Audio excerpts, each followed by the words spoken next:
Lalo Alcaraz is a Mexican-American cartoonist and writer whose work has appeared in newspapers across the country. The San Diego-born artist recently joined the Pixar Animation Studios as a consultant for the new film Coco, a movie based on the Mexican holiday, the Day of the Dead. Mr. Alcaraz joined New Mexico in Focus correspondent Russell Contreras to talk about the project and his cartooning in the age of President Donald Trump. Lalo Alcaraz, thank you for joining us here and coming visit us here in Albuquerque. This is a different time when you're coming to this city. You were on the project for Border Towns, a TV show. Now you're on this Pixar project, Coco. How did you get involved in this project? Well, I only take these jobs so I can come to Albuquerque and promote them so that I can eat some local food. But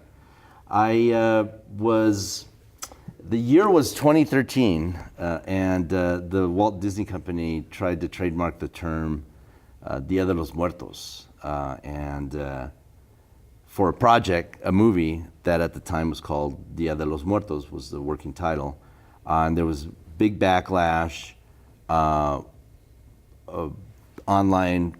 Chicano Latino community, and also I drew a cartoon called Muerto Mouse to kind of help along the protests about this conversation about cultural appropriation. And Disney rightfully stepped down, and withdrew the applications for this trademark.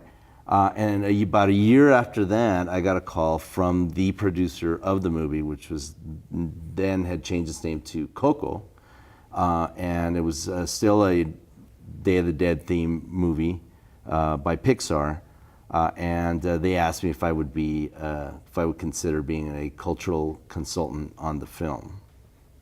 Now, since this film is dealing with the Day of the Dead, there are a lot of landmines one can get involved in doing this project. But what attracted you to this project? Well, I was pretty amazed that they would want my advice. Usually I'm a big critic of big media companies, but they were offering me a chance to have real input. And I asked them at this first meeting, I said, is this for real? Is this as lip service? Or are you just trying to buy me off? And will you listen to my advice? Because I do have a lot of opinions about a lot of things. And they said, absolutely yes. And I also asked, will you be doing brown facing in this movie? Will Scarlett Johansson be doing the voice of the Mexican abuelita? And they said, absolutely not. And I said, okay, sign me up, And really, though, it was about the chance to have input on this project it's a global movie. It's not just about Day of the Dead. It's not even about Day of the Dead celebrations in the U.S. It's set in Mexico, but the project, it's a giant, Pixar Disney production, and it's like recorded in 50-something languages. And these things are to me, they're like public works, They're gonna last a long time, and once you plop it down, that's it. You can't change it. So I thought I need to have, get my fingers in there if I can, and make sure that it's not a cultural disaster or was something harmful, and that it could be something that my kids can watch, and their kids will be watching it, implanted in their brain in the future, with whatever devices unknown to man.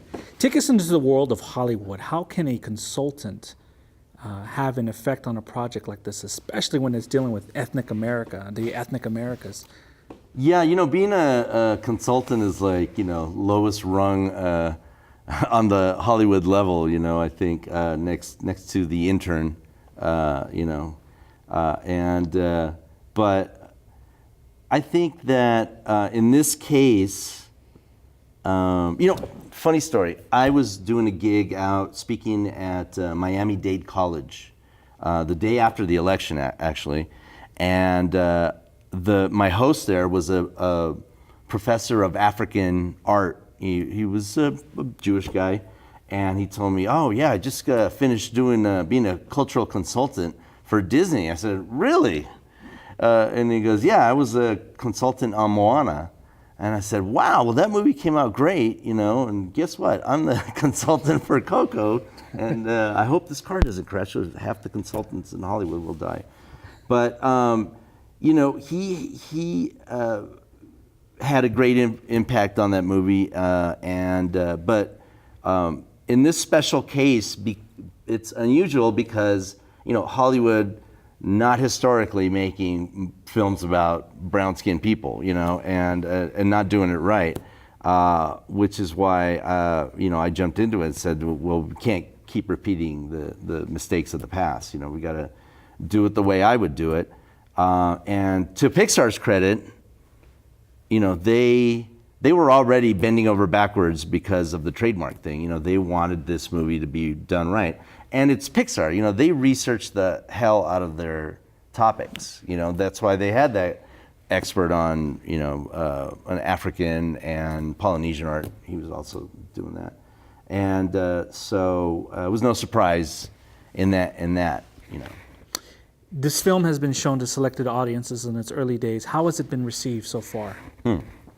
Well, in the U.S., it's been shown to selected audiences, and it's getting great responses. But because, again, of Pixar's care, they wanted the film to debut in Mexico because the film is about a Mexican tradition and one of its most beloved traditions, Dia de los Muertos, or Dia de Muertos, as they also call it in Mexico. We use both versions in the film, you know. It opened up at the Morelia Film Festival in October to rave reviews, and then it opened up. Actually, I went to Mexico City to the Mexican premiere at the Palacio de Bellas Artes, and it was again very well received, and you could hear all the Mexicanos crying in the section next to us. And because it was a benefit for indigenous for a music program for an indigenous community in southern Mexico, but then it opened up nationwide in Mexico around the 27th, I think, of October, and they're blown away by it. You know, there's lines around the block to go see it. The ticketing system for Cinépolis, one of the biggest chains in Mexico, crashed because of the demand to see the film. The reviews have been wild, and people are just amazed that it was finally a Hollywood movie about Mexico done right. You've been a cartoonist most of your professional life. What is it that attracted you to cartooning? I like. That's funny because I was just thinking that, you know, being a consultant on this film is just like being on this team. And the filmmakers are super generous about always including us in the mix and stuff. And you got to remember, I mean, film is a very collaborative art form. You have to have many people, especially one of these. There's like thousands of people working on this, it seems. I like cartooning because it's the opposite of that, because sometimes I've not been known as the best collaborator, let's just say. And I like having, like doing my comic strip, La Cucaracha, I'm the boss and the god of all these characters in this world. I'm the creator of it. And I don't have to answer to anybody, you know. Even my editor doesn't tell me what to draw. She just checks my strip for typos and bad jokes, you know. But that's what I like about being a cartoonist. It's my vision, it's no one else's business, and I'm ultimately responsible for what's on the page. Satire is also a huge part of your cartooning. I think of the Darth Vader dressed in the zoot suit, the Che Guevara cartoon with the Nike symbol on his hat there. What is it about satire that draws you, and why do you keep going to that as a tool in your cartooning? My brain is not fit for regular interaction with humans, so the only way I see the world is through satirical lens. I think normally I would just be the funny drunk uncle in the corner. But since I can draw and write and make jokes, my whole approach is satirical. Plus, I think especially people in our community need to laugh a little bit, and I don't mean the PBS community. Now you've created a number of cartoons that have been critical of President Donald Trump. What is it about the president in his first year, even as a candidate, that made him an easy target for you? Oh God! Well, I mean, he's built for being a target because he's a pompous jackass, and on top of that, he's a dangerous racist person, and doesn't know the effects that his words have. Doesn't care the effects that his words have on the rest of us. And you've seen hate crimes go up, and hate crimes between children. I mean, not just on children, not just adults, but like in high schools. The increase in kids feeling okay to pick on brown kids. It's just, I mean, this guy's he's ripe to be taken down. So that's what political cartooning is all about, is taking down big fat bloated self-important people. You've also gotten some pushback from Latinos and Latino activists from some of your cartoons. How do you respond to that? And do you feel that has that been hurtful, or is that part of the gig? Shoot, man, since I was 20-something doing cartoons and writing Pocho magazine, which was a satirical magazine I wrote with a friend years ago. It was we used to call it a mad magazine for mad Mexicans. And even since those days, I mean, there's always somebody in the community that will come up to us and go, payaso, which is clown in Spanish. And because there's some people, some activists and some just non-activists that just do not have a sense of humor about our situation, about our culture, and cannot take a joke. So there's always been those people. And as my targets are everything, I don't really edit myself in that department. I just right now, the biggest danger out there is Trump and his cronies. So, but back in the day, I mean, I used to do lot more cartoons about Mexican American culture, about Chicano culture.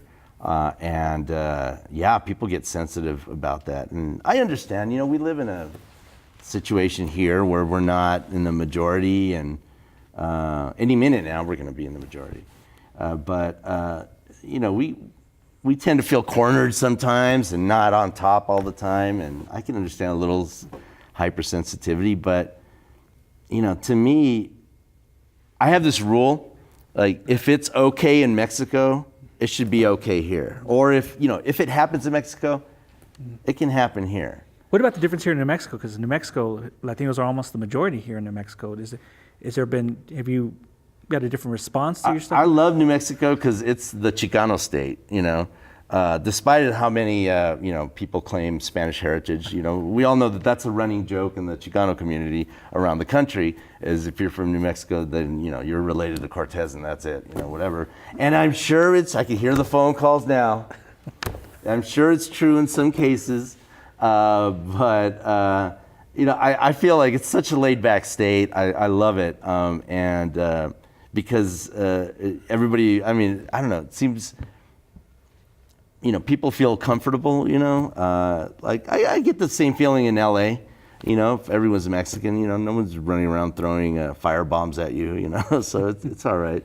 Although when I first came to New Mexico 25, 30 years ago to perform with Chicano Secret Service, it felt different. It felt like everyone was a little more segregated than they are today. Am I crazy? I felt like the Mexicans hated the white people, and the Indians hated the Mexicans, and also the white people, and it felt like tense before.